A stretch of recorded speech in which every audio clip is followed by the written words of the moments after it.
Hey, it's Jess back with another Misfit Makers Besties tutorial, and this week we are doing the Serape with a couple cute 3D elements. Make sure you hit that like and subscribe button. We upload twice a week. Leave us a comment down below. Also, check out our free Facebook group. It is completely free and it's an amazing community to be a part of. And if you want to take your business to the next level, check out our mentorship group.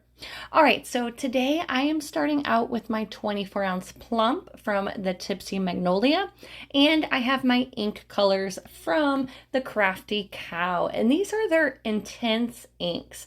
The colors that I will be using today are Black Magic Woman, Purple Sky, Eternal Flame, Big Yellow Taxi, and Where the Green Grass Grows. I am obsessed with these inks. They're very pigmented and very bright. I love their neon collection as well. So check them out, give them a try. I will link them down below along with all the other products that you see that I'll be using today, and check out those discount codes. So we're going to use, I have 3 different paintbrushes, dry paintbrushes that I have not used on anything else, and these will forever be my ink paintbrushes because once they dry hard, then you can reuse them for your other ink projects.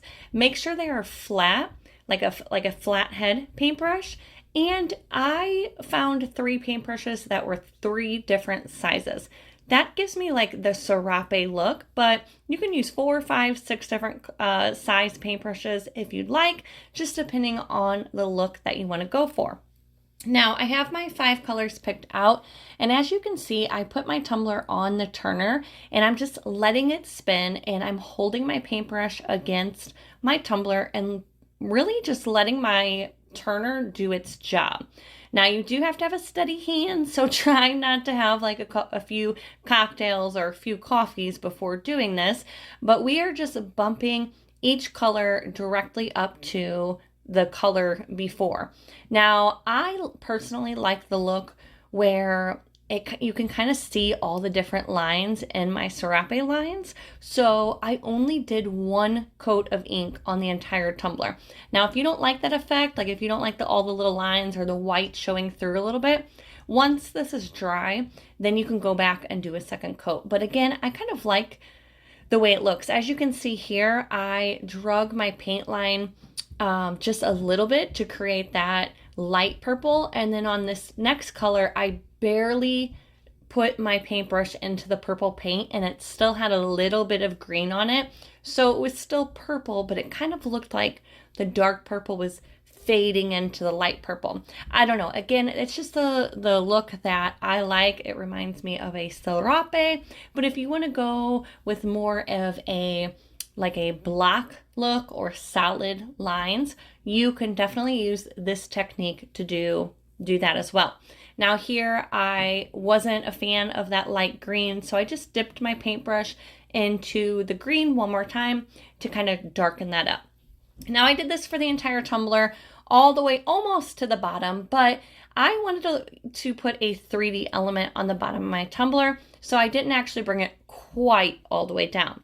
Now, after my inks were completely dry, about a half hour, I found some really cute witches off of Google. I will link them down below, and I cut them out with my Silhouette just using 651 vinyl. I place those on my tumbler using my transfer tape. Just be careful, you really want to make sure your inks are completely dry before doing this, because we don't want that transfer tape to pull up our inks, and you don't want to have to go back in there and try to like touch up those lines. But I thought this was perfect. The next step that I'm going to do is apply my 3D elements to my tumbler.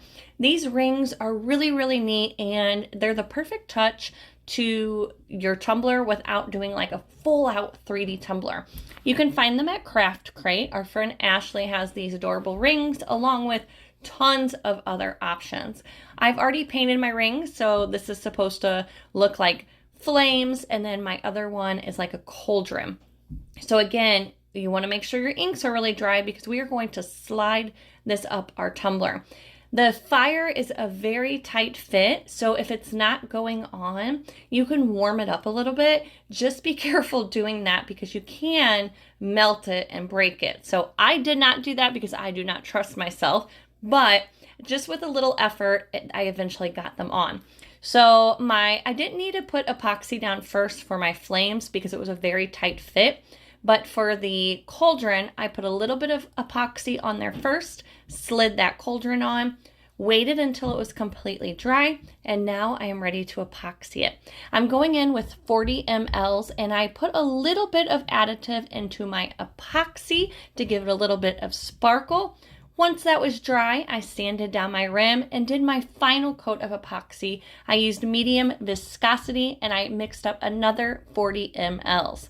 That was done in about 8 or 9 hours. I was able to go in and clean up my rims, and voila, she was done. I think this is a super cute way to incorporate Halloween, but also those fun colors. Give it a try. Let us know what you think down below. I hope this tutorial helped, and I will see you guys next week.